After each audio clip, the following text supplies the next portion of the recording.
The name of the story, Santa's Footsteps on the Roof. Flagstaff, Arizona.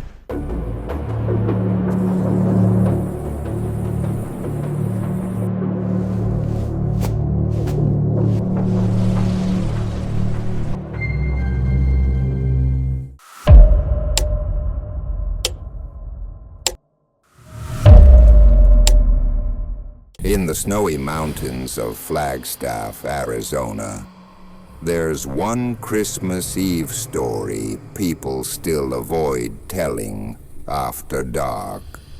It happened in 1998 when the Collins family, Mark, Evelyn, and their kids, Emily and Jacob, rented a secluded cabin deep in the Coconino National Forest for a quiet holiday away from the city.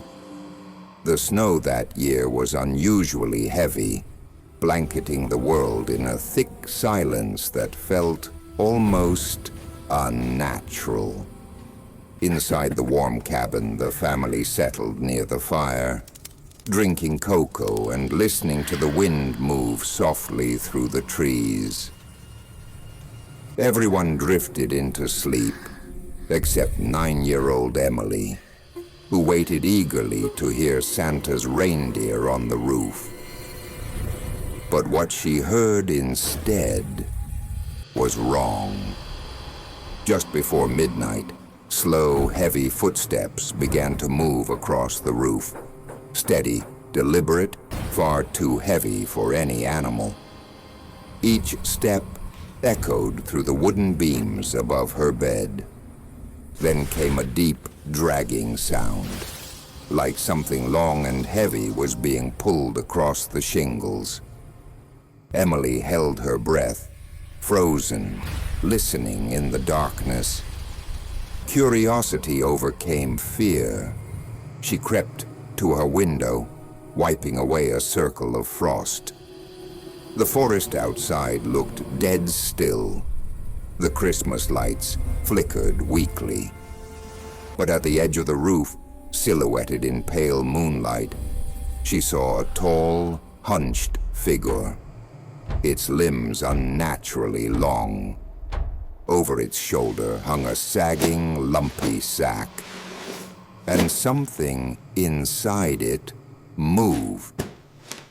Emily gasped and ran to her parents' room, shaking them awake. Mark, half asleep and annoyed, grabbed his coat and flashlight and stepped outside to prove it was nothing. But when he aimed the beam at the roof, he froze.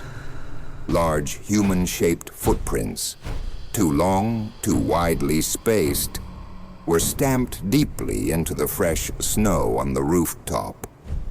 Snow was still falling gently, yet the prints remained perfectly sharp, as if made seconds ago.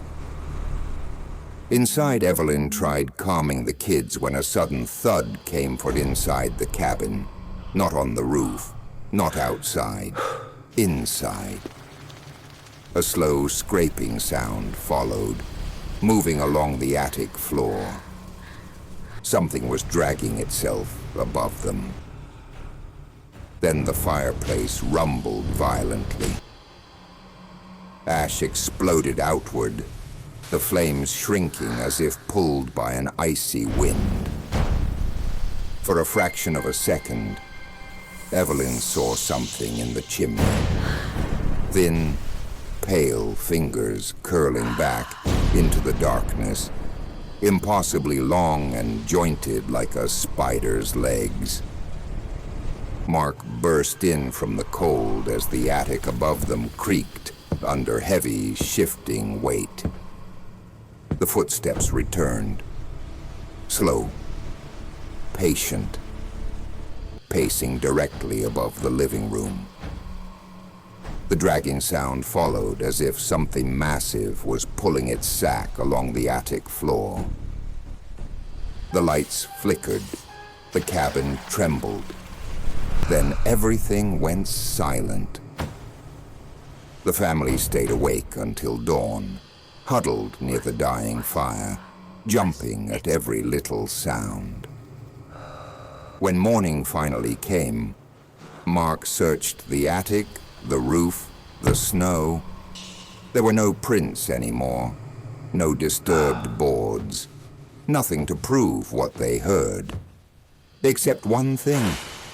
On the stone hearth, half buried in cold ash, was a child-sized boot print. It's too long. Far too long. The shape stretched unnaturally. And beside it lay a torn scrap of red fabric, stiff with frost, and stained with something brown and dried. Authorities dismissed it. Neighbors claimed the family imagined it. But Emily, now grown, swears she remembers the tall figure on the roof, the sack that moved, and the sound of something climbing down the chimney that Christmas Eve. And every year at 11:45 p.m., she still hears it. Soft at first, but unmistakable. Step, step, step, as if something is still wandering the snowy rooftops of Flagstaff, looking for the house that didn't let it in.